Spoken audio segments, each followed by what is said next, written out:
Noé, Sem, Cham, Japhet, fils de Japhet, Ashkenaz.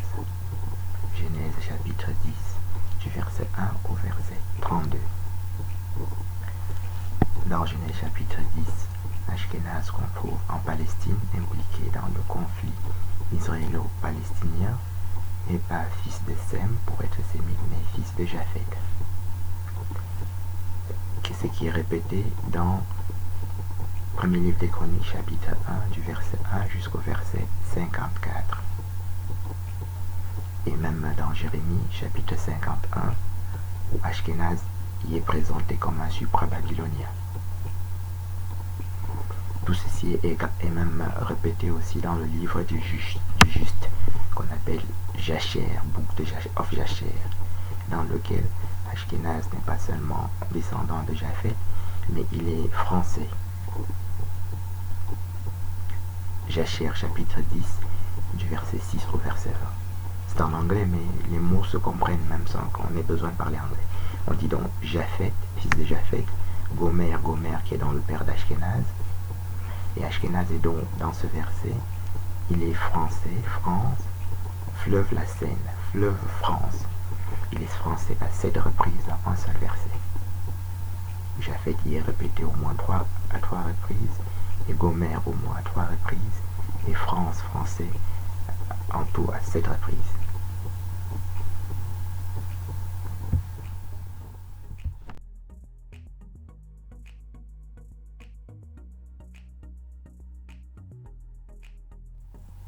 Séfarade, cananéen.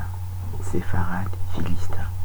Abdias chapitre 1, verset 19 au verset 20. Séfarade non plus n'est pas sémite, ni hébreu, ni juif, mais cananéen.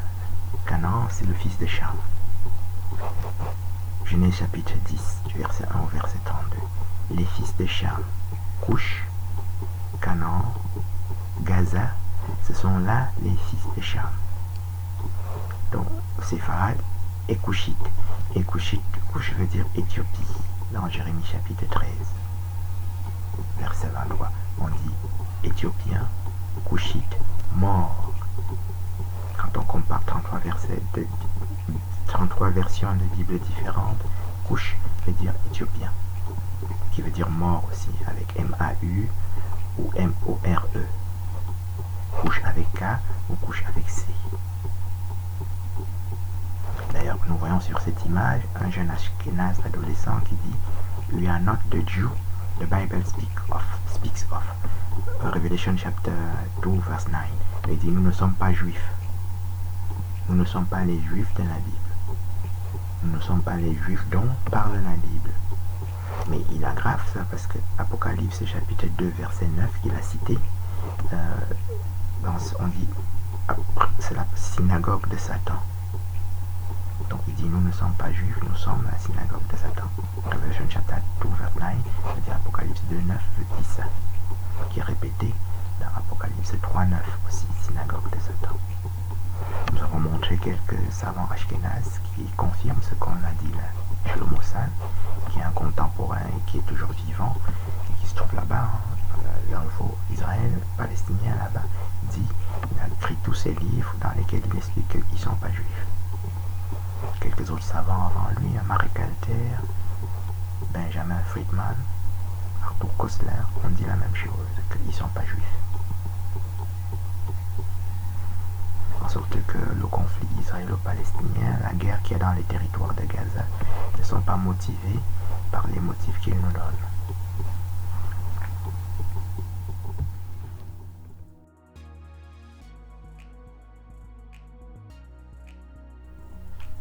Éden, Euphrate, Éden. Genèse chapitre 2, verset 8 jusqu'au verset 15. Euphrate au verset 14. Éden, diamant. Ézéchiel chapitre 28, verset 13. Jardin d'Éden de Dieu couvert de diamants. Parmi les 33 fleuves Euphrate qu'on trouve dans la Bible, 29 se trouvent dans King James Version, année 1611, et les autres se trouvent dans sont localisés dans le livre de Jasher que nous avons étudié et dans les autres endroits. Aucun des 33 Euphrate ne se trouve en Palestine. L'image que nous avons vue, c'est le tigre. Et dans le livre de Judith que nous étudierons un peu loin, on dit l'Euphrate du Tigre. Donc le Tigre et l'Euphrate sont un seul fleuve parmi les 4 fleuves du Jardin d'Éden que nous venons de voir dans Genèse chapitre 2. Le premier fleuve, c'est Bichon, qui entoure le pays de Havila, Genèse chapitre 2, du verset 8 jusqu'au verset 15. Il y a 4 fleuves. Et Bichon, Havila, c'est le fils de Couche, dans Genèse chapitre 10. Fils de Couche, Havila, Genèse chapitre 10, verset 7. Le deuxième fleuve, c'est Guillon, qui entoure le pays d'Éthiopie, Genèse chapitre 2. Et Guillon veut dire Israël dans le premier livre des rois, chapitre 1, verset 1 jusqu'au verset 34. On dit David, Salomon, Guillon, Israël, du verset 1 au verset 34. Guillon au verset 33, Guillon, Salomon dans un seul verset. Donc Salomon est couchite pour cette raison-là, il est éthiopien. Le troisième fleuve, c'est le Tigre, que nous voyons sur l'image et qui ne se trouve donc pas en Palestine.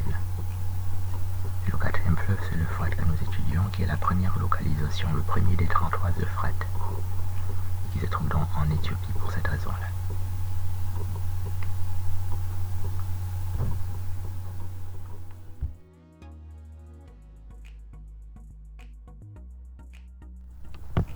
Madian, Terre Sainte, Éthiopie, Madian, respectivement Exode chapitre 3, verset 1 à verset 15, Habakkuk chapitre 3, verset 7.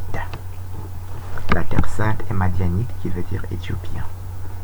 Ceci est répété dans Actes des Apôtres chapitre 7, verset 1 jusqu'au verset 33, qui commence par Abraham, Mésopotamie chaldéen, Moïse, Madian, Terre Sainte Sinaï. Terre Sainte au verset 29, Sinaï 33. Montagne du Sinaï. Il existe une troisième Terre Sainte sous forme de Sion, Jérusalem Terre Sainte dans Zacharie 2. Et Sion veut dire Sion, Éthiopie, dans Sophonie chapitre 3, versets 10 à 16. On dit Éthiopie, Sion, qui est répété dans Isaïe 18, versets 1 à 7.